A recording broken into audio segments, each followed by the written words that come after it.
रुपए की खेती। किसी गांव में एक किसान रहता था। वो बड़ा ही भला और मेहनती था। उसके दो लड़के थे। वो दोनों को अच्छी सीख देता था।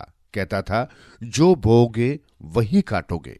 जब किसान बूढ़ा हुआ तो उसने अपने सारे रुपए और जमीन दोनों लड़कों में बांट दी। एक दिन किसान मर गया। बड़ा लड़का चतुर था। उसने बाप के दिए पैसे से बढ़िया बीज खरीदा और खेत को खूब जोतकर बो दिया।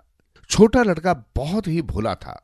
उसे याद आया कि उसके पिता कहा करते थे, जो बोओगे सो काटोगे।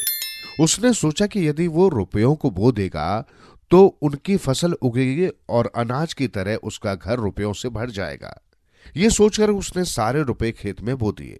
बड़े भाई की खेती लहलाने लगी, लेकिन छोटे भाई के खेत में अंकुर भी नहीं फूटा। काफी दिन बीत गए तो छोटे भाई को हैरानी होने लगी। मारे परेशानी के वो बहुत ही दुबला हो गया। एक दिन बड़े भाई ने उससे दुबले होने का कारण पूछा तो उसने सारी बातें बता दी। सुनकर बड़ा भाई उसके भोलेपन पर बहुत हंसा। उसने कहा, पिताजी जो कहते थे उसका मतलब ये था कि दूसरों के साथ हमेशा भलाई करो, बदले में तुम्हें भी भलाई मिलेगी।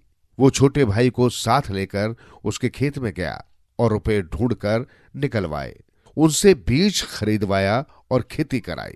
जब बढ़िया फसल आई तो भोले भाई ने समझा कि खेत में अनाज ही उगता है, रुपए की फसल तो तिजोरी में ही होती है।